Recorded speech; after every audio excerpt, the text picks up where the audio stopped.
नमस्कार, सुबह के 10 बज चुके हैं और हम हाजिर हैं आपके लिए ये खास कार्यक्रम न्यूज एट 10 लेकर। कई बड़ी खबरों पर इस दौरान हमारी नजर रहेगी। क्या कुछ खास है रहेगा आज, उस पर भी हमारी नजर रहेगी। लेकिन आइए शुरुआत करते हैं हेडलाइंस के साथ। केंद्रीय मंत्री हरदीप सिंह पुरी ने राहुल गांधी पर बोला हमला। कहा राहुल गांधी विदेश में जाकर देश का नाम कर रहे हैं बदनाम, पूरे देश से मांगे माफी। बताया पूरी दुनिया में शान से गूंज रहा है भारत का नाम।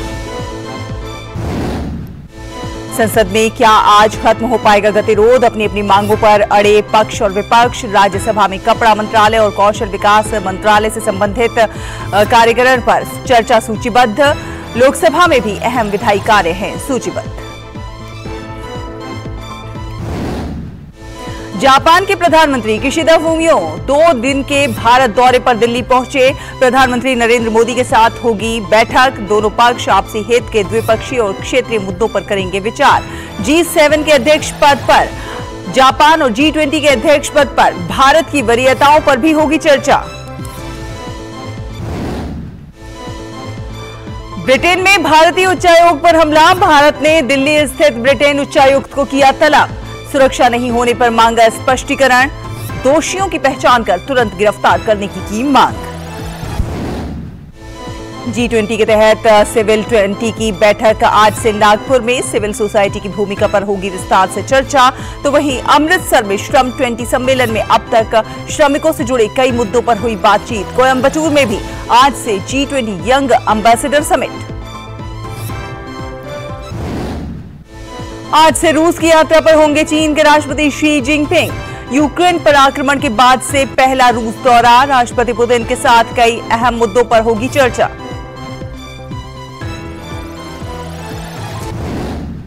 आज से भोपाल में शुरू हो रही है ISSF वर्ल्ड कप निशानेबाजी चैंपियनशिप। ओलंपिक पदक विजेता और विश्व चैंपियन सहित 198 निशानेबाज दिखाएंगे जौहर।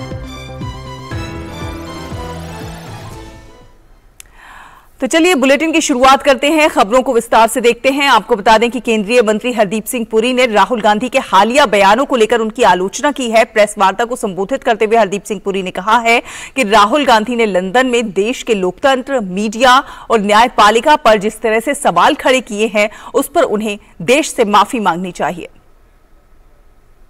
उन्होंने कई बातें ऐसी कही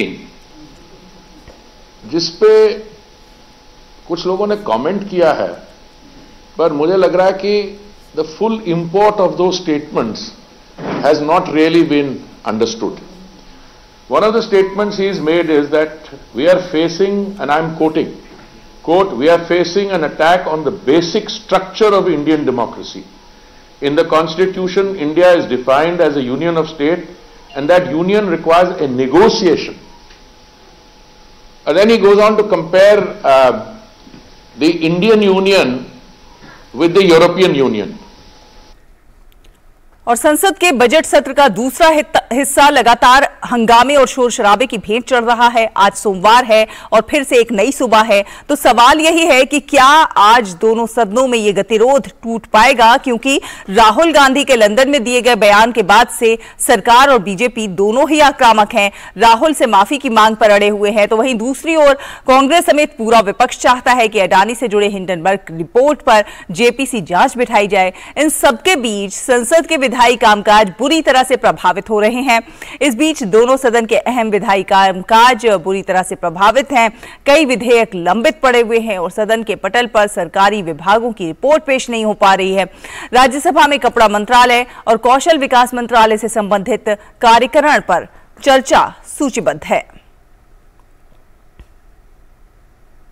और इस बीच कांग्रेस नेता राहुल गांधी की ओर से महिलाओं के बारे में दिए गए बयान पर भी अब राजनीति गर्मा गई है। दिल्ली पुलिस ने कल फिर से राहुल से जानकारी हासिल करने की कोशिश की, तो कांग्रेस ने इसे राजनीतिक रंग दे दिया। भाजपा ने इस मामले पर पलटवार किया और राहुल गांधी से पुलिस के साथ सहयोग करने की बात कही। इस बीच दिल्ली पुलिस का बयान आया कि उन्होंने जानकारी जुटाने की कोशिश की थी, लेकिन हमें कोई जानकारी नहीं मिली। उधर बीजेपी ने घटनाक्रम का राजनीतिकरण करने पर जमकर पलटवार किया है और कहा है कि राहुल गांधी राजनीति के लिए कुछ भी बोल देते हैं, उनके पास कोई तथ्य नहीं होते हैं। राजेश राज हमारे साथ जुड़ गए हैं इसी पर और ज्यादा बातचीत करने के लिए। राजेश, सबसे पहले तो आपसे यही जानना चाहेंगे कि संसद में क्या आज गतिरोध खत्म हो पाएगा, क्योंकि देखा जाए कई विधायी कार्य हैं, बहुत महत्वपूर्ण कार्य है जो कि सूचीबद्ध है और उन पर बात नहीं हो पा रही है, चर्चा नहीं हो पा रही है। देखिए, गुरुवार को जब 24 अकबर रोड पर कांग्रेस के जो नेता हैं राहुल गांधी, उन्होंने जब प्रेस कॉन्फ्रेंस किया और कहा कि वो शुक्रवार को संसद के भीतर बयान देंगे, चूंकि 4 मंत्रियों ने उनके ऊपर सवाल खड़े किए हैं, ऐसे में उन्हें संसद के भीतर ही जवाब देना चाहिए। तो एक उम्मीद जगी थी, एक आशा की किरण जगी थी कि संसद के भीतर जब राहुल गांधी अपना पक्ष रखेंगे या फिर जो सत्ता पक्ष की तरफ से माफीनामे की मांग की जा रही है, अगर वो अपनी बात रखेंगे तो जो गतिरोध संसद के भीतर बना हुआ है वो कहीं ना कहीं खत्म होगा। लेकिन ये उम्मीद की किरण तब खत्म हो गई जब शुक्रवार को भी पूरा दिन हंगामे की भेंट चढ़ गया और संसद की कार्रवाई, दोनों सदनों की जो कार्रवाई थी उसको दिन भर के लिए स्थगित करना पड़ा। आज सोमवार का दिन निश्चित तौर पर संसद के बजट सत्र के दूसरे हिस्से का दूसरा हफ्ता और आज पहला दिन एक नई उम्मीद के साथ आया है कि शायद आज जो है गतिरोध खत्म हो और फाइनेंस बिल जो बेहद महत्वपूर्ण होते हैं देश की अर्थव्यवस्था को संचालित करने के लिहाज से, उस विधेयक पर चर्चा हो या फिर अन्य जो विधायी कार्य हैं वो शुरू हो पाए। क्योंकि पहला हफ्ता हंगामे की भेंट चढ़ चुका है, लिहाजा अब तक कोई ठोस विधायी कार्य जो हैं वो देखने को नहीं मिले हैं। राज्यसभा में सिर्फ ऑस्कर जो पुरस्कार भारत ने जीते हैं उसको लेकर सांसदों ने ऑस्कर विजेताओं को बधाई जरूर दी, इसके अलावा कोई कामकाज अब तक नहीं हो पाया है। लेकिन आज देखने वाली बात होगी कि क्या राहुल गांधी फिर संसद पहुंचते हैं, जिसको लेकर कहीं ना कहीं सत्ता पक्ष के लोग हमेशा सवाल खड़े करते हैं कि उनकी उपस्थिति संसद के भीतर बहुत कम होती है। ऐसे में देखना होगा कि राहुल गांधी संसद आते हैं या नहीं आते हैं, अपना पक्ष प्रस्तुत करते हैं अथवा नहीं करते हैं। ये बहुत कुछ निर्भर करेगा राहुल गांधी के अपने रवैये पर कि वो गतिरोध खत्म करना चाहते हैं अथवा संसद के दूसरे जो बजट सत्र का दूसरा हिस्सा है उसका दूसरा हफ्ता भी हंगामे के नाम रहेगा, या राहुल गांधी की अपनी जो उनकी एक्टिविटीज हैं उस पर बहुत कुछ निर्भर करेगा। बिल्कुल राजेश, और सवाल तो उठने लाजमी है। आप देखिए, पूरी दुनिया में देखा जाए भारत के विकास का डंका बज रहा है, दुनिया भारत की ओर देख रही है, भारत के साथ व्यापारिक रिश्ते जोड़ना चाहती है, तमाम तरह के रिश्ते मजबूत करना चाहती है। लेकिन राहुल गांधी विदेश जाते हैं और विदेश की धरती से भारत के लोकतंत्र की बुराई करते हैं और तमाम ऐसी बातें कह देते हैं जिसका उनके पास कोई प्रमाण भी नहीं है।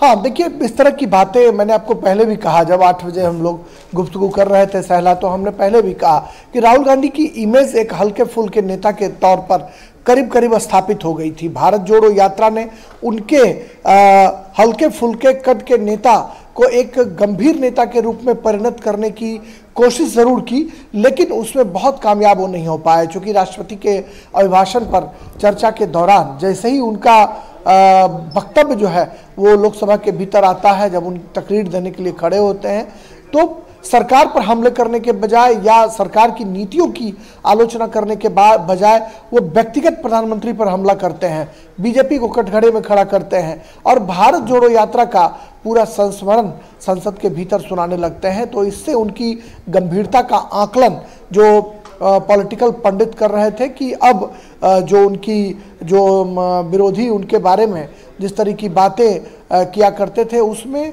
थोड़ी सी कमी नजर आएगी। लेकिन भारत जोड़ो यात्रा के बाद जब संसद में उनकी पहली तकरीर होती है तो उनकी पुरानी जो छवि है वही फिर स्थापित होती हुई नजर आती है। ऐसे में देखना होगा कि राहुल गांधी क्या संसद आते हैं और संसद में आकर अपनी बात रखते हैं, ये बहुत कुछ आज उन पर निर्भर करेगा।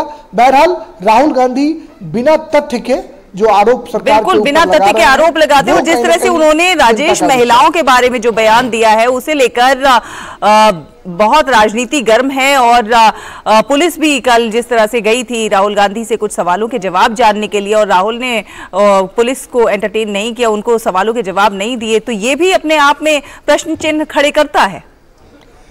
देखिए, निश्चित तौर पर जो देश के एक प्रमुख पार्टी कांग्रेस पार्टी का जो व्यक्ति अध्यक्ष रहा हो, उसका महासचिव रहा हो और जो व्यक्ति एक बड़े घराने से ताल्लुक रखता हो, उस व्यक्ति को कहीं ना कहीं नाप तोल कर अपनी बातें करनी चाहिए। और जब आपने देखा होगा कि राहुल गांधी चाहे अपनी सभाओं में बात करते हो या फिर लोकसभा के भीतर बात करते हो, तो वो हल्के फुल्के अंदाज में चीज़ों को रखते हैं। और एक मर्तबा ऐसा भी देखने को मिला था कई साल पहले, जब वो सदन के भीतर बोलते बोलते जाकर लोकसभा में नेता सदन और देश के प्रधानमंत्री नरेंद्र मोदी से जाकर वो गले मिल लेते हैं, तो उनकी जो हल्की फुल्की छवि है वो और भी स्थापित होती हुई नजर आती है, दिखाई पड़ती है। तो राहुल गांधी की अपनी जो एक छवि है, उस छवि को लेकर पार्टी को जरूर चिंता करनी चाहिए कि राहुल गांधी सीरियस पार्टी के सीरियस नेता के रूप में दिखे जनता के बीच में, इसको लेकर चिंता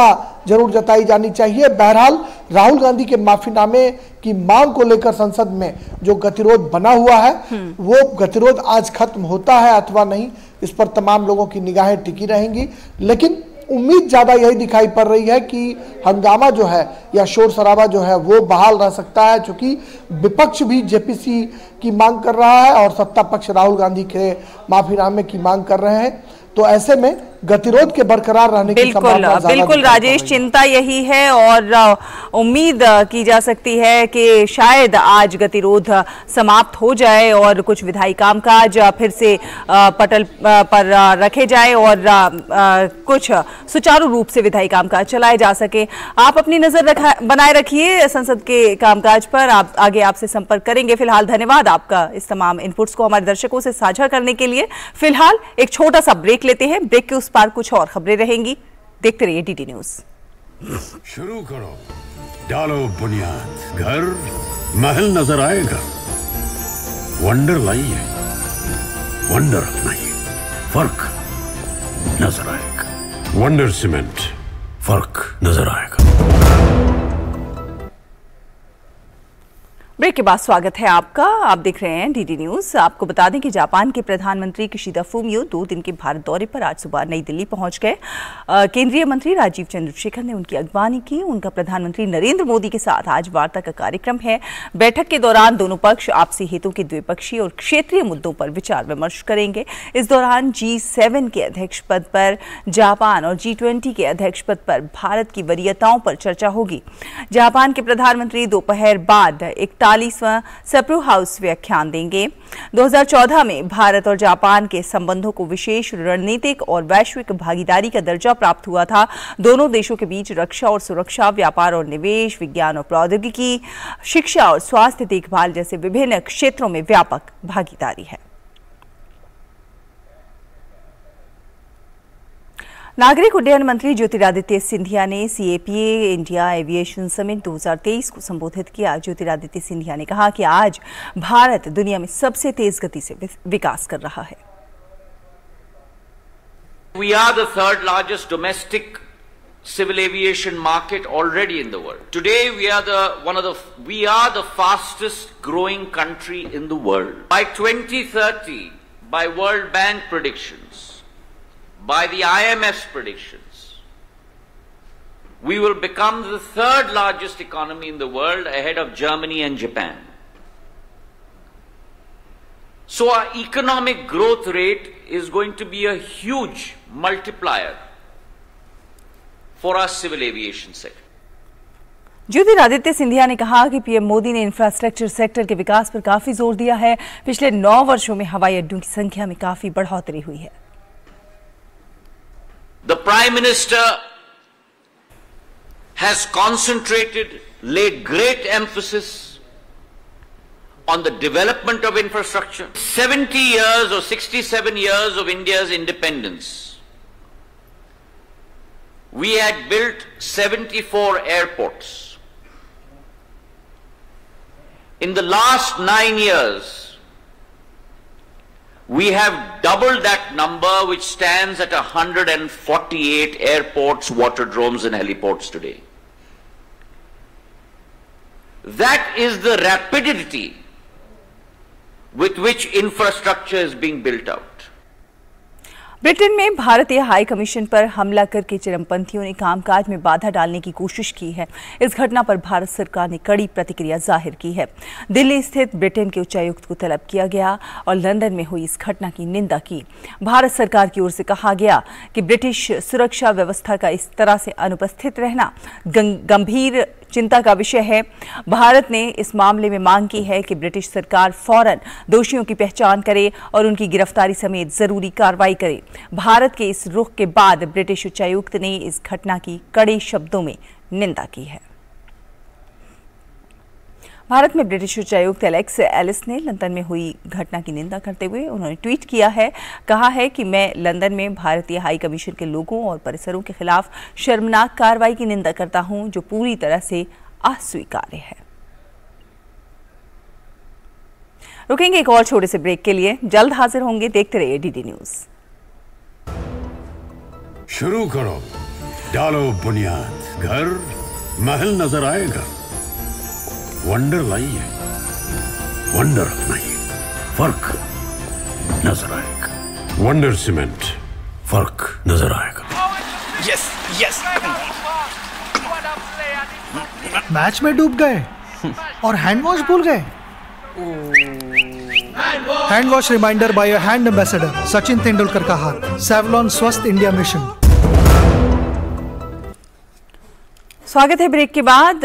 बात करें कोरोना के मामलों की, तो देश में पिछले कुछ हफ्तों से कोरोना के बढ़ते मामलों को देखते हुए केंद्रीय स्वास्थ्य मंत्रालय ने बीमारी को लेकर संशोधित दिशा निर्देश जारी किए हैं। इसमें कहा गया है कि एंटीबायोटिक दवाओं का उपयोग तब तक नहीं किया जाना चाहिए जब तक कि जांच से कोरोना संक्रमण होने की पुष्टि न हो।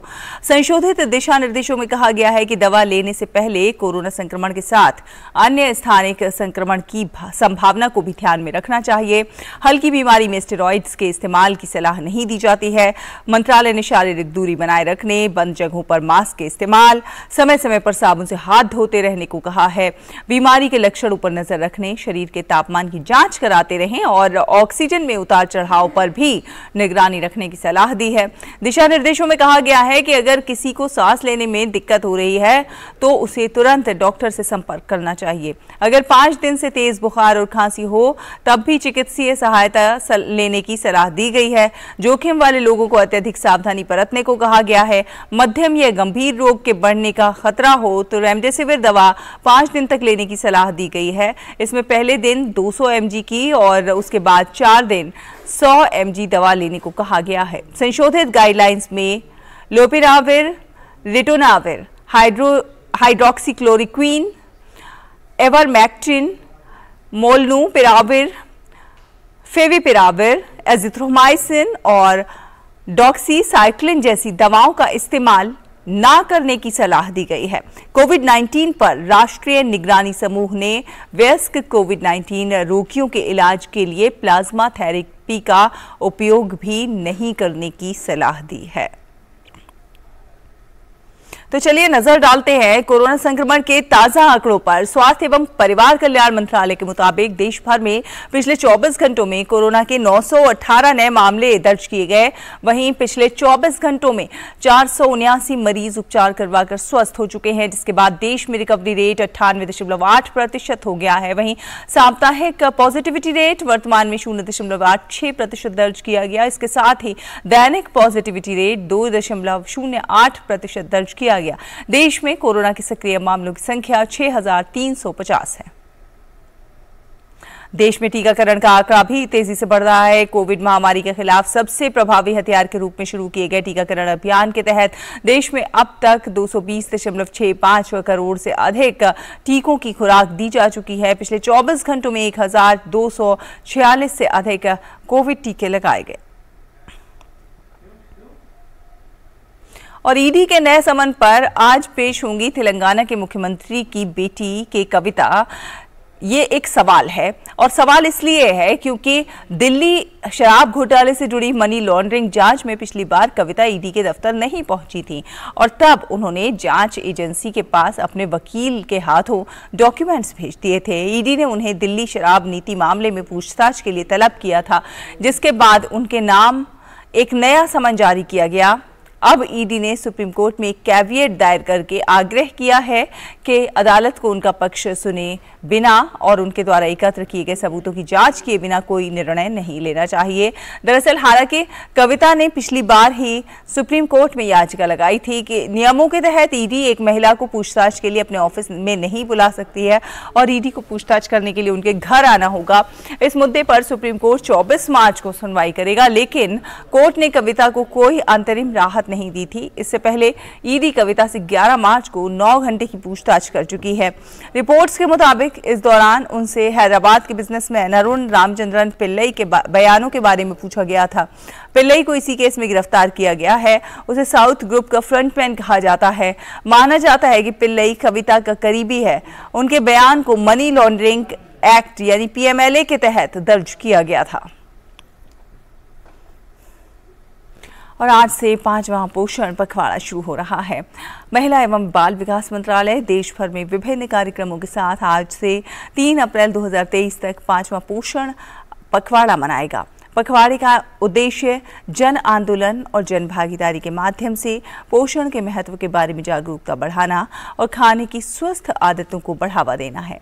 प्रधानमंत्री नरेंद्र मोदी द्वारा 8 मार्च 2018 को शुरू किया गया पोषण अभियान लोगों की भागीदारी सुनिश्चित करने और पोषण पर चर्चा को मुख्य धारा में लाने में सहायक रहा है। पोषण अभियान की शुरुआत पोषण संबंधी परिणामों में समग्र रूप से सुधार लाने के उद्देश्य से की गई थी। पोषण पखवाड़ा 2023 की थीम है सभी के लिए पोषण, एक साथ स्वस्थ भारत की ओर। 2023 को अंतर्राष्ट्रीय मोटे अनाज वर्ष के रूप में घोषित होने के साथ इस वर्ष पोषण पखवाड़े का केंद्र बिंदु कुपोषण को दूर करने के लिए एक मूल्यवान संपत्ति के रूप में श्री अन्न, जिसे सभी अनाजों की जननी कहा जाता है, को लोकप्रिय बनाने पर होगा। और देश भर के 200 से अधिक जिलों में आज प्रधानमंत्री राष्ट्रीय शिक्षुता मेले का आयोजन किया जा रहा है, जिसमें बड़े पैमाने पर बेरोजगार युवकों को रोजगार प्रदान किया जा रहा है। प्रधानमंत्री नरेंद्र मोदी के कौशल भारत मिशन के तहत भारत के युवाओं के लिए करियर के अवसरों को बढ़ावा देने के दृष्टिकोण के तहत कौशल विकास और उद्यमिता मंत्रालय देश भर के 200 से अधिक जिलों में प्रधानमंत्री राष्ट्रीय शिक्षुता मेला आयोजित कर रहा है। स्थानीय युवाओं को प्रासंगिक शिक्षुता प्रशिक्षण अवसर प्रदान करने के लिए कई स्थानीय व्यवसायों और संगठनों को इस शिक्षुता मेले का हिस्सा बनने के लिए आमंत्रित किया गया है। यह आयोजन विभिन्न क्षेत्रों का प्रतिनिधित्व करने वाली कई कंपनियों की भागीदारी का गवाह बन रहा है। एक ही मंच के माध्यम से भाग लेने वाले संगठन संभावित प्रशिक्षुओं से जुड़ सकते हैं और मौके पर ही उनकी आवश्यकताओं को पूरा करने वालों का चयन कर सकते हैं। इस मेले के माध्यम से उम्मीदवार राष्ट्रीय व्यावसायिक शिक्षा और प्रशिक्षण परिषद से मान्यता प्राप्त प्रमाणन भी अर्जित करेंगे, जिससे प्रशिक्षण सत्रों के बाद उनकी रोजगार दर में सुधार होगा। और आपको बता दें, नागालैंड विधानसभा का सत्र आज से शुरू हो रहा है। सत्र के पहले दिन विधानसभा के नवनिर्वाचित सदस्यों को शपथ दिलाई जाएगी और विधानसभा अध्यक्ष का चुनाव भी होगा। राज्यसभा के राज्यपाल के अभिभाषण के अलावा सत्र के दौरान बजट प्रस्तुत और पारित किया जाएगा। सत्र 28 मार्च को संपन्न होगा। एनडीपीपी भारतीय जनता पार्टी गठबंधन सरकार ने इस महीने की 7 तारीख को शपथ ली थी। और पंजाब में अमृतपाल सिंह के खिलाफ सर्च ऑपरेशन जारी है। वारिस पंजाब डे के प्रमुख को पकड़ने के लिए पंजाब पुलिस और केंद्रीय सुरक्षा बल कई जगहों पर छापेमारी कर रही है। कई जगहों पर सुरक्षा बलों का फ्लैग मार्च हुआ है। राज्य में कानून व्यवस्था को देखते हुए आज दोपहर तक के लिए इंटरनेट सेवा बंद कर दी गई है। वारिस पंजाब डे के प्रमुख अमृतपाल सिंह की गिरफ्तारी के लिए पंजाब पुलिस ने अभियान चला रखा है। पुलिस ने अमृतपाल सिंह द्वारा बचकर निकलने के लिए इस्तेमाल किया गया वाहन जब्त कर लिया है। जालंधर पुलिस के मुताबिक करीब 20-25 किलोमीटर तक पुलिस ने उसका पीछा किया, लेकिन वो भागने में सफल रहा। लेकिन पुलिस ने इनके 10 सहयोगियों को गिरफ्तार कर लिया है। इनके पास से भारी मात्रा में हथियार बरामद किए गए हैं। उसके खिलाफ आर्म्स एक्ट के तहत प्राथमिकी दर्ज की गई है। उसे कोर्ट में पेश किया गया, जहां उसे 4 दिनों के लिए पुलिस हिरासत में भेज दिया गया। 7 लोग पहले कल सुबह और 3 कल शाम को गिरफ्तार हुए हैं। 7 इलीगल वेपन्स और 300 से ज़्यादा राउंड्स वो पोजीशन में मिले हैं। 3 गाड़ियां जो हैं वो मिली हैं हमें, जो यूज़ करते थे। उधर भाजपा नेता मनजिंदर सिंह सिरसा ने कहा है कि यह पंजाब के कानून व्यवस्था की समस्या है। उन्होंने कहा कि देश के खिलाफ कोई ऐसा काम करेगा तो भारत सरकार उसके खिलाफ कार्रवाई के लिए राज्य सरकार को हर संभव सहायता मुहैया कराएगा। देश को तोड़ने की बात करेगा, देश की खिलाफत की बात करेगा और उसमें भारत सरकार की किसी तरीके कोई भी स्टेट अपनी भारत सरकार से सहयोग मांगेगा तो भारत सरकार का स्वाभाविक तौर पर उसको सहयोग हर तरह से देंगे। लेकिन ये स्टेट का मसला है, ये स्टेट की प्रॉब्लम है और स्टेट की लॉ एंड ऑर्डर की प्रॉब्लम है। बजाय इतना हड़दंग मचाने के पिछले 2 दिन से शोर मच रहा है जी अब ये कर, तो पंजाब सरकार को अगर कोई कार्रवाई करनी थी तो पंजाब सरकार के हाथ में तो उनको करनी चाहिए थी। इंतजार किस चीज का हो रहा था?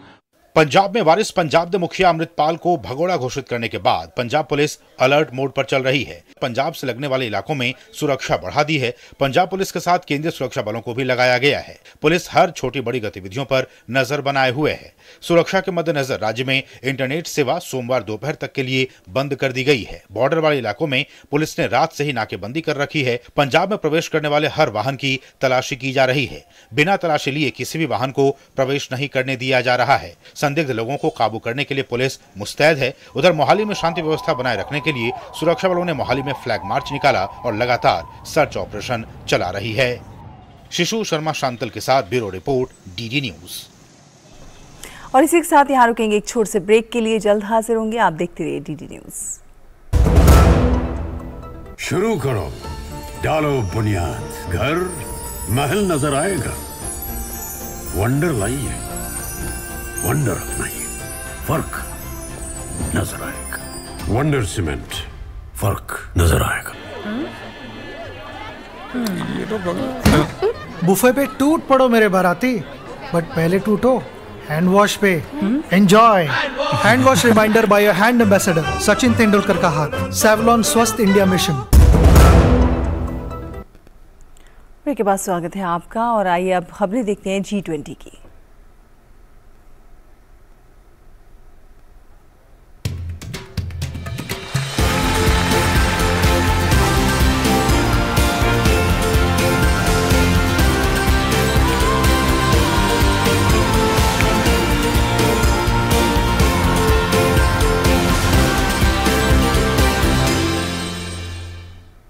भारत की अध्यक्षता में G20 के अंतर्गत सिविल 20 इंडिया की पहली बैठक आज से नागपुर में हो रही है।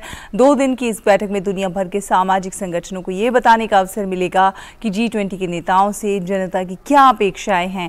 ये बैठक 2 दिन की है और इस दौरान सिविल सोसाइटी संगठनों और गैर सरकारी संगठनों के परिप्रेक्ष्य पर बातचीत होगी। स्वास्थ्य, पर्यावरण, कला और शिल्प जैसे मुद्दों पर चर्चा की जाएगी। बैठक में लगभग 250 प्रतिनिधि और 30 वक्ता हिस्सा ले रहे हैं। प्रतिनिधियों को 22 मार्च को नागपुर के पेंच बाघ अभयारण्य और अन्य पर्यटन स्थलों को भी देखने का मौका मिलेगा।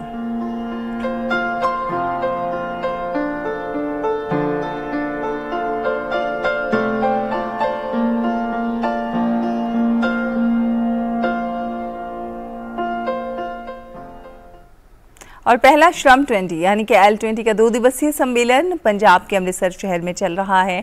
L20 के चेयरमैन और भारतीय मजदूर संघ के अध्यक्ष हिरेनमय पांड्या ने सभी विदेशी अतिथियों समेत देश भर से पहुंचे श्रमिक नेताओं और विषय विशेषज्ञों का स्वागत किया।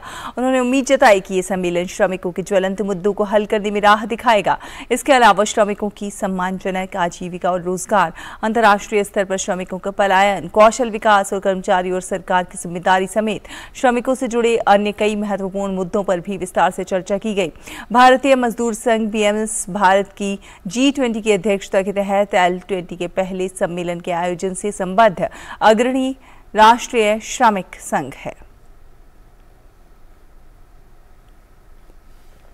और तमिलनाडु के कोयम्बटूर स्थित Shri Krishna college of engineering and technology G20 young ambassador summit 2023 की मेजबानी करने के लिए तैयार है। G20 यंग एम्बेसडर समिट वैश्विक चुनौतियों पर चर्चा करने के लिए दुनिया भर के युवा नेताओं को एक मंच पर लाता है।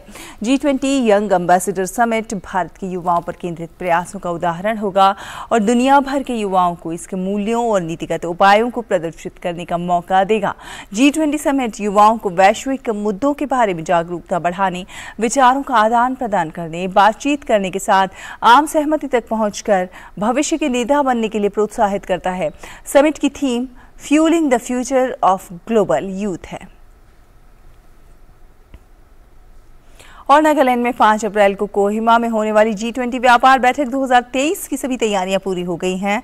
नागालैंड के मुख्य सचिव जे आलम ने बताया कि राज्य सरकार पूरी तरह तैयार है और G20 देशों के प्रतिनिधियों के भव्य स्वागत की तैयारियां चल रही हैं। उन्होंने बताया कि इस आयोजन के लिए हवाई अड्डे, सड़कों और आयोजन स्थलों पर बुनियादी ढांचे से जुड़ी सुविधाओं को नया रूप दिया जा रहा है। इस आयोजन में लगभग 110 प्रतिनिधियों के आने की उम्मीद है, जिसमें से लगभग 100 प्रतिनिधि 28 G20 देशों के होंगे और शेष प्रतिनिधि उन अंतर्राष्ट्रीय संगठनों के हैं जो इस समूह का हिस्सा हैं। उन्होंने बताया कि प्रमुख महाद्वीपीय निगमों के प्रतिनिधि, राजदूत और देशों के अन्य वरिष्ठ प्रतिनिधि बैठक में भाग लेंगे। इस व्यापार बैठक में कृषि और इससे जुड़ी सेवाओं, खाद्य प्रसंस्करण उद्योग और पर्यटन प्रमुख रूप से चर्चा होगी। इस आयोजन में व्यापार बैठक के अलावा नागालैंड की विशेषताओं को दर्शाने वाले सांस्कृतिक कार्यक्रम भी आयोजित किए जाएंगे।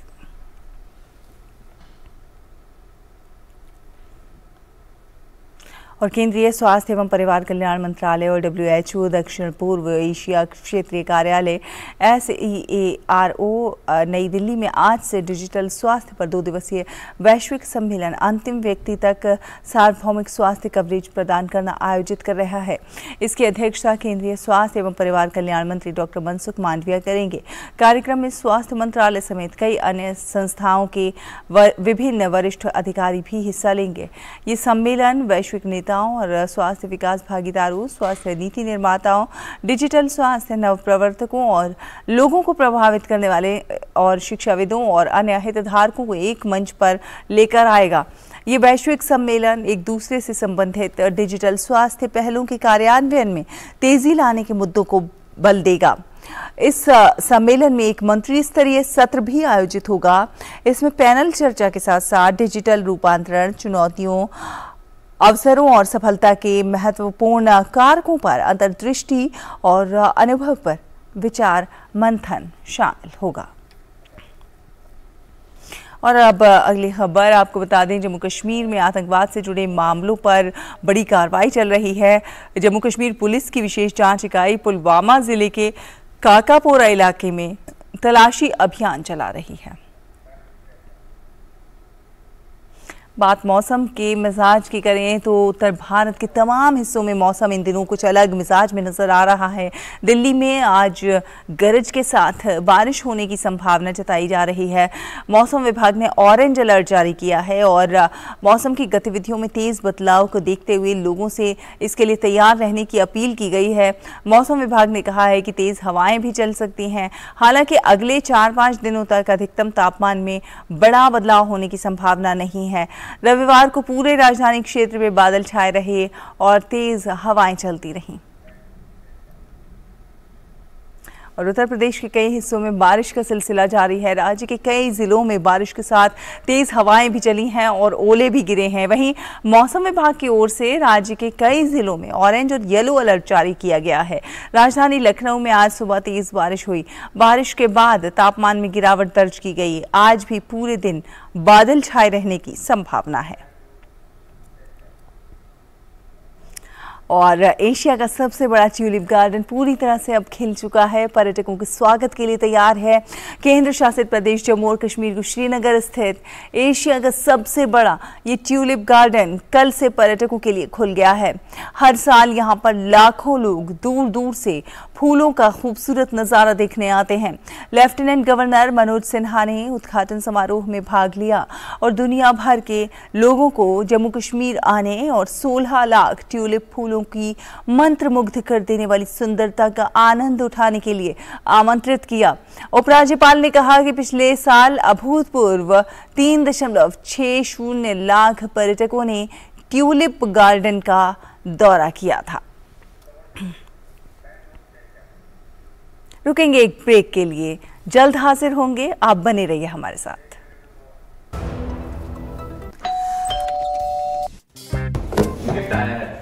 अरे वाह, लेजेंड की बैट, इससे तो मैं खेलूंगा।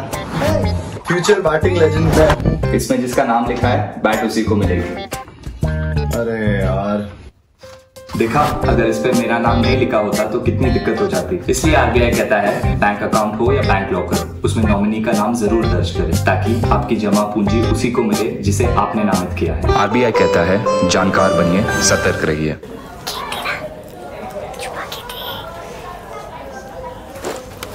कितनी बार समझाया बच्चा पार्टी, हाथ धोकर करो अपनी party. Hand wash reminder by your hand ambassador, Sachin Tendulkar का हाथ। सेवलॉन स्वस्थ इंडिया मिशन। ब्रेक के बाद स्वागत है आपका। उन्नत भारत अभियान द्वारा आईआईटी दिल्ली में 2 दिवसीय उन्नति महोत्सव और एक्सपो का आयोजन हुआ, जिसमें देश भर के शिक्षण संस्थानों ने अपने नवाचारों को प्रदर्शित किया। शिक्षा मंत्रालय द्वारा शुरू किए गए उन्नत भारत अभियान के तहत देश भर के कॉलेज गांव के विकास के लिए जिला प्रशासन के साथ मिलकर काम करते हैं। अब तक 3,471 उच्च शिक्षण संस्थान इस अभियान से जुड़ चुके हैं। अधिकांश छात्र गणित को एक कठिन विषय के तौर पर देखते हैं और गणित की पढ़ाई को लेकर उनमें स्वाभाविक तौर पर भय होता है। छात्रों को खेल खेल में रोचक तरीके से गणित सिखाने के मकसद से आईआईटी जोधपुर के पूर्व छात्र विवेक साहू ने गणित लैब तैयार किया है। इस लैब के जरिए कक्षा 6 से 10 तक के बच्चों को गणित के कठिन कॉन्सेप्ट्स को बेहद रोचक तरीके से समझाया जाता है। मैथ्स के बहुत जो कठिन कॉन्सेप्ट होते हैं, लैक ट्रिग्नोमेट्री, ये सारे कॉन्सेप्ट्स को अपने आप खेल खेल में सीख जाएगा और इंटरेस्टिंग वे में, और यहाँ तक कि इनसे सीख करके वो रियल लाइफ में भी मैथमेटिक्स को देख पाएगा। अगर रियल लाइफ में मैथमेटिक्स को अगर स्टूडेंट देख पाता है तो अपने आप वो मैथमेटिक्स का भय उनसे दूर हो जाएगा और उनकी मैथ्स बहुत अच्छी हो जाएगी। और वो जो बच्चों के मन में एक भय रहता है कि 10th के बाद वो मैथ्स को छोड़ देते हैं, तो वो मैथ्स को आगे लेंगे और इंडिया के ग्रोथ में भी बहुत हेल्प होगा। आईआईटी दिल्ली में आयोजित हुए उन्नति महोत्सव में विवेक जैसे कई शोधकर्ताओं ने अपने नवाचारों को प्रदर्शित किया। उन्नत भारत अभियान द्वारा आयोजित किए गए उन्नति महोत्सव में देश के अलग अलग कॉलेजों की 83 तकनीकों को प्रदर्शित किया गया। इनमें घरेलू बायोगैस प्लांट, तुलसी की माला बनाने की मशीन, सस्ती और इको फ्रेंडली तकनीक से सैनिटरी पैड का निर्माण, बायोगैस से चलने वाले दोपहिया वाहन और पुरानी साइकिल को ई साइकिल में बदलने जैसी तकनीकें भी शामिल थीं। हम यहाँ पर लेकर आए हैं डोमेस्टिक बायोगैस प्लांट, जिसमें एक किसान के घर पे जो वेस्ट मटेरियल होता है उससे कैसे बायोगैस प्रोड्यूस करके उसकी ऊर्जा से संबंधित जरूरतों को पूरा कर सकते हैं, और उससे खुले में जब उसका विघटन के लिए जब छोड़ते हैं खाद बनाने के लिए, तो जो मीथेन उससे रिलीज होती है और जो ग्लोबल वार्मिंग का कारण बनती है, उससे कैसे बचाव किया जा सकता है। उन्नत भारत अभियान शिक्षा मंत्रालय का एक फ्लैगशिप कार्यक्रम है, जिसका मकसद शिक्षण संस्थानों की मदद से ग्रामीण विकास में योगदान देना और गाँवों की समस्याओं को दूर करना है। जो पूरे देश भर की कॉलेजेज हैं वो अपने आसपास के 5 गांव को लेती हैं और उनके डेवलपमेंट के लिए डिस्ट्रिक्ट एडमिनिस्ट्रेशन के साथ काम करती हैं। तो उसमें जो हमारे स्टूडेंट्स टेक्नोलॉजी बनाते हैं, लोगों के साथ मिलकर ग्राम सभा का अनुभव लेते हैं, वो लोगों के साथ मिलके, और वहाँ पे क्या क्या एप्रोप्रिएट सॉल्यूशंस हो सकते हैं टेक्नोलॉजी के, उस पर काम करते हैं। और पिछले साल भर में हमने उनको कहा था कि जो हमारे देश भर में आज़ादी का अमृत महोत्सव मनाया जा रहा है, तो उसमें से हम 75 टेक्नोलॉजी ऐसी सेलेक्ट करेंगे जो वास्तव में जमीन पे हमारी इम्पैक्ट हो रही हो। शिक्षा मंत्रालय द्वारा उन्नत भारत अभियान की शुरुआत 2014 में हुई थी। अब तक 3471 उच्च शिक्षण संस्थान इस अभियान से जुड़ चुके हैं, जो देश के 17,500 से अधिक गाँवों में काम कर रहे हैं। IIT, NIT, Eicher, IIM, AIIMS जैसे संस्थानों के अलावा केंद्रीय और राज्य विश्वविद्यालय और कई सरकारी और निजी कॉलेज भी इस अभियान से जुड़ चुके हैं। Nishant Saurabh, DD news, Delhi. और देश के एकीकरण में अहम भूमिका निभाने वाली और अर्थव्यवस्था की धमनी माने जाने वाली भारतीय रेल अब लगातार प्रगति की पटरी पर तेज गति से दौड़ रही है। देश में न केवल रेलवे लाइनों का विस्तार हो रहा है, बल्कि मीटर गेज लाइन को ब्रॉड गेज लाइन में बदलकर रेल की गति को और तेजी दी जा रही है। रेल को मिलेगी गति तो देश की होगी प्रगति। इसी सोच के साथ 15 फरवरी 2019 को नई दिल्ली से वाराणसी के बीच पहली वंदे भारत ट्रेन चलाई गई, जिसे प्रधानमंत्री नरेंद्र मोदी ने हरी झंडी दिखाकर रवाना किया था। इंजन रहित इस ट्रेन सेट का निर्माण तमिलनाडु की आईसीएफ यानी इंटीग्रल कोच फैक्ट्री में किया गया। मेक इन इंडिया के तहत बनी वंदे भारत ट्रेन विश्व स्तरीय सुविधाओं से lace semi high speed train है, जिसकी अधिकतम गति 180 किलोमीटर प्रति घंटे की है। समय की बचत और 52 सेकंड में 100 किलोमीटर की तेज रफ्तार पकड़ने वाली ये ट्रेन आम और खास सभी को एक आनंददायक सफर देने के साथ साथ एक गौरव का भी एहसास कराती है कि कैसे भारत आत्मनिर्भर बन रहा है और विश्व में अपनी नई पहचान बना रहा है। रेल मंत्रालय का लक्ष्य इसी वर्ष यानी 15 अगस्त 2023 तक कम से कम 75 वंदे भारत ट्रेनों को देश भर में चलाने का है। हर एक सीट के नीचे मोबाइल चार्जिंग पॉइंट, हवाई जहाज की तरह सामान रखने जैसी सुविधाएं इसमें शामिल होंगी। भारतीय रेल को देश की जीवन रेखा भी कहा जाता है। देश भर में प्रतिदिन 13,000 से भी ज्यादा रेलगाड़ियां चलती हैं, जिनमें तकरीबन 3 करोड़ से ज्यादा लोग सफर करते हैं। रेल मुसाफिरों के लिए भारतीय रेल ने कई तरह की सुविधाएं दी हैं। ट्रेन लेट होने की स्थिति में यात्रियों को टिकट का रिफंड भी दिया जाता है। भारतीय रेल के नियमों के अंतर्गत अगर कोई ट्रेन 3 या उससे ज्यादा घंटे लेट होती है तो ऐसी स्थिति में यात्री टिकट को कैंसिल करके अपने पूरे पैसे वापस ले सकते हैं। भारतीय रेल के पूर्वी और पश्चिमी रूटों पर लगातार बढ़ते अंतर्राष्ट्रीय व्यापार ने रेल माल भाड़ा यातायात की अतिरिक्त क्षमता की पूर्ति के लिए डेडिकेटेड फ्रेट कॉरिडोर बनाने का फैसला लिया है। पहले चरण में केंद्र सरकार ने 2 कॉरिडोर बनाने का निर्णय लिया है, जिनकी कुल लंबाई लगभग 3,344 किलोमीटर है। इसमें पश्चिमी डेडिकेटेड फ्रेट कॉरिडोर की लंबाई 1,504 किलोमीटर है, जबकि पूर्वी डेडिकेटेड फ्रेट कॉरिडोर की लंबाई 1,840 किलोमीटर है। भारतीय रेल ने दिल्ली में वायु प्रदूषण से निपटने के लिए रोल ऑन रोल ऑफ यानी रोरो सेवा शुरू की है। दिल्ली में भारी वाहनों खासकर ट्रकों से सबसे ज्यादा प्रदूषण फैलता है। दिल्ली एनसीआर में हर दिन तकरीबन 60,000 ट्रक आते जाते हैं, लेकिन अब रेलवे इस सेवा के जरिए इन ट्रकों को मालगाड़ी की मदद से दिल्ली के एक बॉर्डर से दूसरे बॉर्डर तक पहुंचाने का काम करेगी, जिससे राजधानी में वायु प्रदूषण पर काफी अंकुश लगेगा। भारतीय रेलवे आम यात्रियों के लिए अनारक्षित ट्रेन में राजधानी ट्रेन जैसी सुविधा मुहैया कराने के लिए लंबी दूरी वाले रूट पर अंत्योदय एक्सप्रेस चला रही है। रेलवे में नई कैटरिंग नीति जहां एक तरफ आईआरसीटीसी को सभी ट्रेनों में कैटरिंग का जिम्मा दिया गया है, तो वहीं दूसरी तरफ प्लेटफॉर्म और रेलवे स्टेशन पर उचित क्वालिटी का स्वादिष्ट खाना मिले, इसकी भी गारंटी दी गई है। भारतीय रेलवे स्वच्छ ऊर्जा को बढ़ावा देने के लिए 1000 मेगावाट सौर ऊर्जा और 200 मेगावाट पवन ऊर्जा के संयंत्र स्थापित कर रही है, जिनमें से 500 मेगावाट बिजली का उत्पादन रेलवे स्टेशन के ऊपर लगे सोलर पैनल के जरिए किया जाएगा। रेलवे भारतीय जीवन शैली का एक अहम हिस्सा है। रेल सिर्फ परिवहन का एक माध्यम नहीं, बल्कि यह देश के कोने कोने को जोड़ता है। रेलवे ने भारत की विविधतापूर्ण संस्कृतियों को जोड़ने का काम किया है। देश को एक सूत्र में बांधने वाले इस माध्यम में अलग अलग खान पान, रहन सहन, पहनावा, भाषाएं, धार्मिक परंपराओं की छवि दिखती है। Bureau report, DD news. वक्त एक और छोटे से ब्रेक का हुआ है, जल्द हाजिर होंगे, आप बने रहिए हमारे साथ। शुरू करो, डालो बुनियाद, घर महल नजर आएगा। वंडर लाइए, वंडर अपनाइए, फर्क नजर आएगा। वंडर सीमेंट, फर्क नजर आएगा। ब्रेक के बाद स्वागत है आपका। नई दिल्ली में आयोजित ग्लोबल मिलेट सम्मेलन संपन्न हो चुका है। 2 दिन के इस सम्मेलन में कल पीएम मोदी ने शिरकत की थी, तो 100 से ज्यादा देशों के प्रतिनिधियों ने हिस्सा लिया था। मोटे अनाज के महत्व पर 2 दिन तक मंथन हुआ और इसे आगे बढ़ावा देने पर किस तरह से काम किया जाए, उस विषय पर एक खाका तैयार किया गया।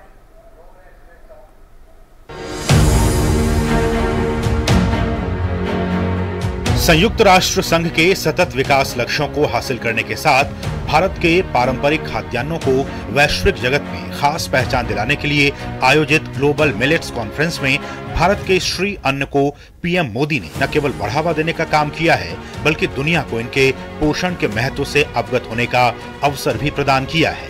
राजधानी दिल्ली में आयोजित इस सम्मेलन का प्रधानमंत्री नरेंद्र मोदी ने उद्घाटन किया।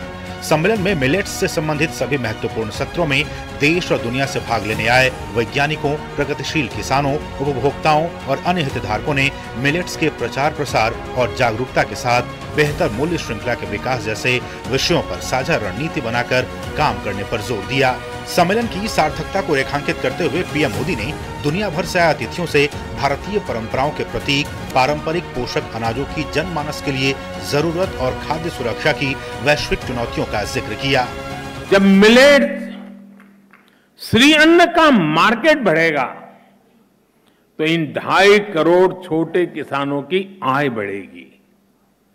इससे ग्रामीण अर्थव्यवस्था को भी बहुत लाभ मिलेगा। प्रोसेस्ड और पैकेज फूड आइटम्स के जरिए मिलेट्स अब स्टोर्स और मार्केट तक पहुंच रहा है। भारत में श्री अन्न के उत्पादन को बढ़ावा देने के लिए प्रधानमंत्री ने ICAR IIMR को ग्लोबल सेंटर ऑफ एक्सीलेंस भी घोषित किया। G20 अध्यक्षता के लिए भारत के आदर्श वाक्य एक पृथ्वी, एक परिवार, एक भविष्य पर प्रकाश डालते हुए पीएम ने इस बात को रेखांकित किया कि श्री अन्न भारत में समग्र विकास का माध्यम बन रहा है। श्री अन्न केवल खेती या खाने तक सीमित नहीं है। श्री अन्न भी भारत में समग्र विकास का एक माध्यम बन रहा है। इसमें गांव भी जुड़ा है, गरीब भी जुड़ा है। श्री अन्न यानी देश के छोटे किसानों की समृद्धि का द्वार। सम्मेलन के दूसरे दिन केंद्रीय कृषि एवं किसान कल्याण मंत्री नरेंद्र सिंह तोमर ने मिलेट्स से बनने वाले उत्पादों की शानदार किचन रेसिपी का सजीव प्रदर्शन किया और श्री अन्न के प्रति केंद्र सरकार की प्रतिबद्धता को दर्शाते हुए हर व्यक्ति की थाली तक पोषक अनाजों को पहुंचाने का आह्वान किया। इस अवसर पर जो एग्जीबिशन लगाई गई है, उस एग्जीबिशन को कॉन्फ्रेंस में भाग लेने वाले लोगों ने तो देखा ही, लेकिन हम लोगों ने ये व्यवस्था की थी कि मिलेट्स से बने उत्पाद और सामने बनते हुए उत्पाद उनको लोग प्रत्यक्ष देखें, इसलिए ये हमारा मिलेट्स का उत्पाद बनाने वाला स्टॉल भी लगाया है। इस सम्मेलन में मिलेट्स से जुड़े विशेषज्ञों और दुनिया भर से आए जानकारों ने हिस्सा लिया और पीएम मोदी द्वारा शुरू किए गए मिलेट्स इनिशिएटिव की तारीफ की। करीब 150 से ज्यादा स्टार्टअप आए हुए हैं और ये सारे के सारे स्टार्टअप जो है वो श्री अन्न के द्वारा अलग अलग उत्पाद बनाने की दिशा में कार्य कर रहे हैं। यहाँ पर जो है ज्वार, बाजरा, सावा, कोदो, कुटकी, रागी, कंगनी, इन सबसे बने हुए नाश्ते के इतने आइटम, चाहे वो आप पोहा बनाना चाहें, चाहे दलिया बनाना चाहें, चाहे उपमा बनाना चाहें, सभी श्री अन्न के द्वारा उत्पादित हैं। This conference is beneficial because it's not only for the Indian, it's now at the global stage. Millet is a drought resistant crop. तो एक ट्रेडिशनल किसान सोचता है कि भाई मिलेट्स को उगाने से क्या मिलेगा। अब होता है कि मिलेट्स को उगाने से हम बहुत कुछ कर सकते हैं। तो ये एक जो अवसर है वो अवसर प्रदान करने का और उसकी जागरूकता बढ़ाने के लिए इस तरह की एग्जीबिशन एक तरह का एक बहुत अच्छा प्लेटफॉर्म है। जलवायु परिवर्तन के लिए ये फसलें बड़ी अनुकूल हैं। इनको बोलते हैं क्लाइमेट रिसेलिएंट क्रॉप्स। तो जितने मिलेट की फसलें हैं ये क्लाइमेट रिसेलिएंट है और इनको अगर हम खेती में आगे बढ़ावा देंगे और हमारा जितना भी प्रोडक्शन उत्पादन बढ़ करके सामने आएगा, हमारे किसानों को भी फायदा मिलेगा। Indian government is in terms of improving the use of millets, especially for me, is on terms of health security, because I've seen a lot of, I learned a lot of things in terms of contribution of millets. Shri अन्न को बढ़ावा देने के लिए आयोजित इस अंतर्राष्ट्रीय महोत्सव में भाग लेने आए देश भर के स्टार्टअप उद्यमियों और प्रगतिशील किसानों ने भी यहां आकर खुशी जताई। This is the right initiative at right time. The whole world is going to follow this model. Millets products ये हमारे पास रागी है, बकवीट है, बाजरा है और ज्वार है, लिटिल मिलेट्स हैं या कोडो मिलेट्स हैं, इनके हम स्नैक्स बना रहे हैं।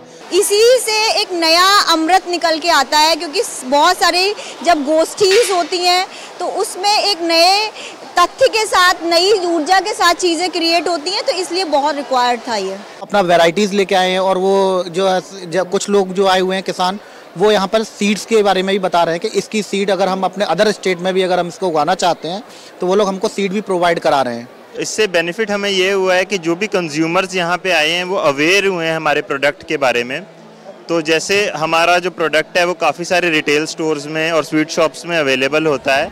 गौरतलब है कि भारत सरकार का लक्ष्य अंतर्राष्ट्रीय मिलेट्स वर्ष 2023 को किसानों, उपभोक्ताओं के समग्र लाभ और जलवायु के लिए एक जन आंदोलन बनाना है। इसी क्रम में आयोजित ये ग्लोबल मिलेट सम्मेलन न केवल भारत के पोषक अनाजों को वैश्विक स्तर पर पहचान दिलाने का माध्यम बनेगा, बल्कि मिलेट्स से जुड़े रोजगार, व्यापार और कारोबार को बढ़ावा देने का अहम जरिया भी बनेगा। निश्चित तौर पर इस तरह के कार्यक्रम एक और जहां भारत के श्री अन्न यानी पोषक अनाजों को बढ़ावा देने का माध्यम बन रहे हैं, बल्कि रोजगार, व्यापार और कारोबार की संभावनाओं के जरिए भारतीय किसानों के साथ अंतर्राष्ट्रीय बाजार तैयार करने का महत्वपूर्ण माध्यम भी प्रशस्त कर रहे हैं। मेरे सहयोगी कैमरामैन राहुल चोपड़ा के साथ मैं OP Yadav, DD news, Delhi.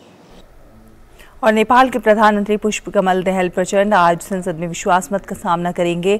प्रधानमंत्री प्रचंड ने कहा कि विश्वास मत हासिल करने के दौरान उन्हें 100% वोट मिलेंगे। 7 पार्टियों वाले गठबंधन में से 2 दलों राष्ट्रीय प्रजातंत्र पार्टी और CPN-UML ने सरकार से समर्थन वापस ले लिया है। इन 2 दलों द्वारा सरकार से समर्थन वापस लेने के बाद संविधान के मुताबिक प्रधानमंत्री प्रचंड को विश्वास मत हासिल करना पड़ेगा। 275 सदस्यीय प्रतिनिधि सभा में विश्वास मत जीतने के लिए 138 सदस्यों के समर्थन की आवश्यकता है। गठबंधन के पास 151 सदस्यों की संख्या देखते हुए प्रचंड की जीत आसान दिख रही है। पिछली बार 10 जनवरी को हुए विश्वास मत पर मतदान में उन्हें 268 सदस्यों का समर्थन मिला था। और पाकिस्तान के पूर्व प्रधानमंत्री इमरान खान अपने आवास में घुसने वाले पुलिस कर्मियों पर कानूनी कार्रवाई करने की तैयारी में हैं। इमरान खान ने आरोप लगाया है कि छापेमारी के दौरान पुलिस ने उनके समर्थकों की पिटाई की थी। इसके अलावा पुलिस ने उनके घर की दीवारें भी तोड़ी। इमरान खान ने पुलिस की कार्रवाई पर कहा, मेरे घर पर हमला अदालत की अवमानना है। उन्होंने कहा कि पुलिस ने बिना सर्च वारंट के उनके घर पर छापा मारा है। वहीं पाकिस्तान सरकार ने कहा कि पुलिस अदालत के आदेशों का पालन कर रही है। सरकार का कार्रवाई से कोई लेना देना नहीं है। आपको बता दें कि तोशाखाना मामले में पुलिस ने इमरान खान के आवास पर छापेमारी की थी, जिसके दौरान इमरान खान के समर्थकों और पुलिस के बीच जमकर हिंसक झड़प हुई थी।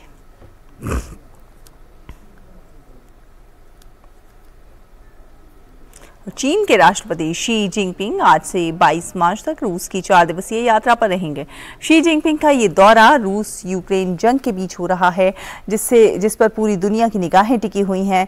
चीन के विदेश मंत्रालय ने कहा है कि चीन हमेशा शांति का समर्थक रहा है और वार्ता को आगे बढ़ाने की गुजारिश करता है।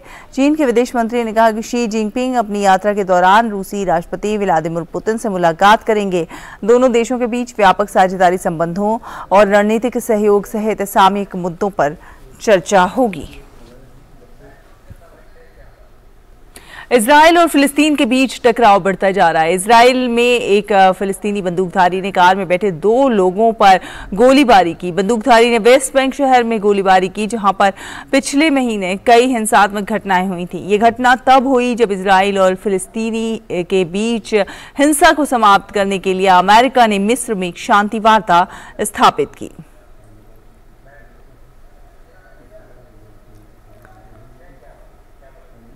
और इजराइल में न्यायिक सुधारों के खिलाफ हो रहे विरोध प्रदर्शन पर अमेरिकी राष्ट्रपति जो बाइडेन ने इजराइल के प्रधानमंत्री से बीच का समाधान निकालने का आग्रह किया है। इजराइल के प्रधानमंत्री बेंजामिन नेतन्याहू ने कहा है कि इजराइल में एक मजबूत लोकतंत्र है। इजराइल में न्यायिक सुधारों के खिलाफ हजारों की संख्या में लोग सड़कों पर उतर आए हैं। प्रदर्शनकारियों ने नेतन्याहू सरकार पर लोकतांत्रिक शासन को खतरे में डालने का आरोप लगाया है। प्रस्तावित सुधारों के कानून बन जाने के बाद जजों की चयन कमेटी में सरकार का दखल बढ़ जाएगा। इस प्रस्ताव में सबसे बड़ा विवाद का कारण है कि कानून बनते ही अदालत का किसी कानून को खारिज करने का अधिकार खत्म हो जाएगा। और फ्रांस के राष्ट्रपति इमैनुअल मैक्रों की सरकार के खिलाफ अविश्वास प्रस्ताव पर आज मतदान होगा। विपक्षी पार्टियों ने संसद में अविश्वास प्रस्ताव पेश किया है। फ्रांस में पेंशन सुधार बिल को लेकर बड़े स्तर पर विरोध प्रदर्शन हो रहा है। विपक्षी पार्टियों ने इन सुधारों पर आपत्ति जताई है। हालांकि मैक्रों इन सुधारों को वापस ले जाने के पक्ष में नहीं दिख रहे हैं। आपको बता दें कि फ्रांस में पेंशन सुधारों में सेवानिवृत्ति आयु को बढ़ाकर 64 वर्ष किया गया है, जिस पर कई संगठनों ने नाराजगी जताई है। विरोध कर रहे एक युवा ने कहा है कि अगर रिटायरमेंट की उम्र बढ़ाई गई तो युवाओं के लिए नई नौकरियों में कमी आएगी।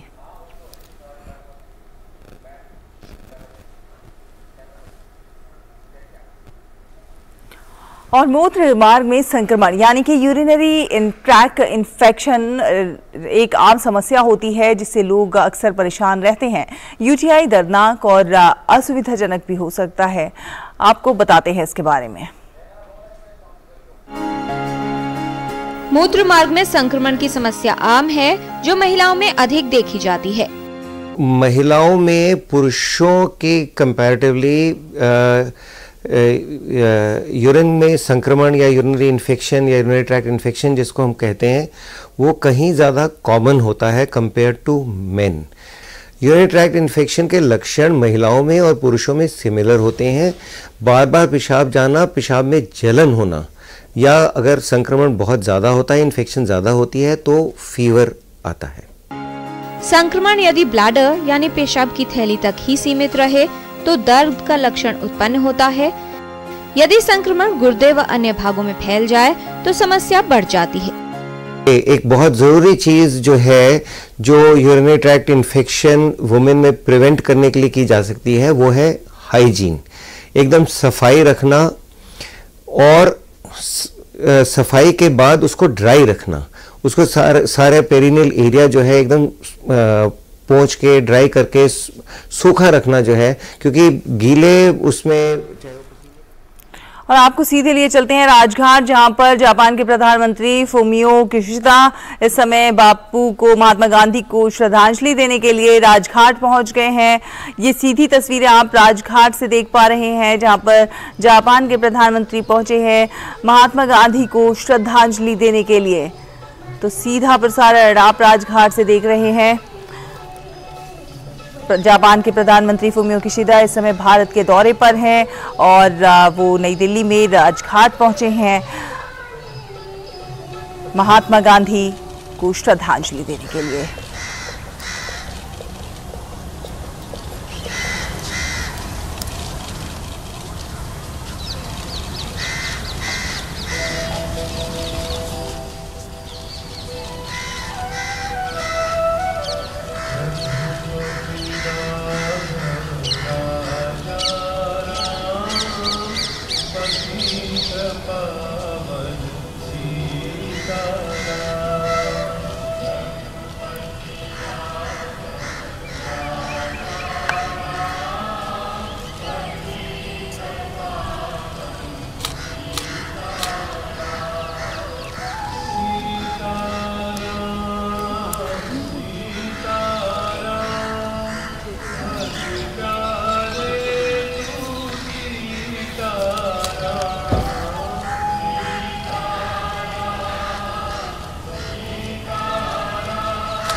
काट दूँ।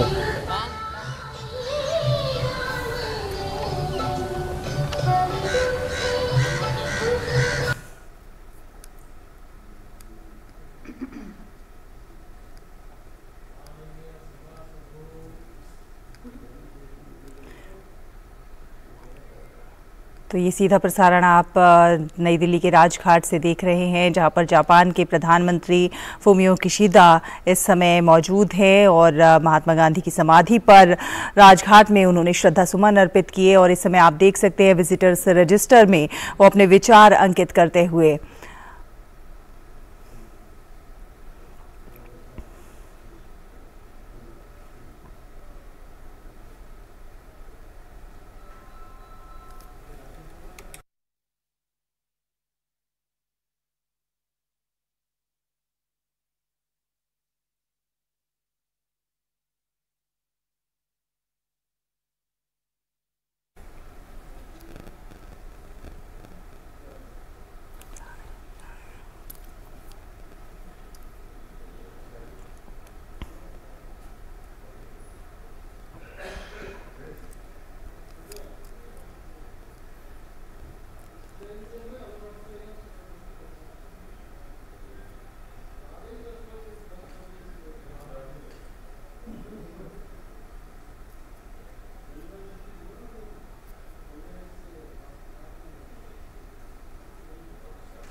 तो ये सीधा प्रसारण आप राजघाट से देख रहे थे, जहां पर जापान के प्रधानमंत्री फुमियो किशिदा महात्मा गांधी को श्रद्धा सुमन अर्पित करने के लिए राजघाट पहुंचे थे। इस दौरान उन्होंने विजिटर्स बुक में अपने विचार भी अंकित किए और इस दौरान उन्हें बापू पर कुछ किताबें भेंट के तौर पर मिली और कुछ प्रतीक चिन्ह भी उनको भेंट स्वरूप दिए गए।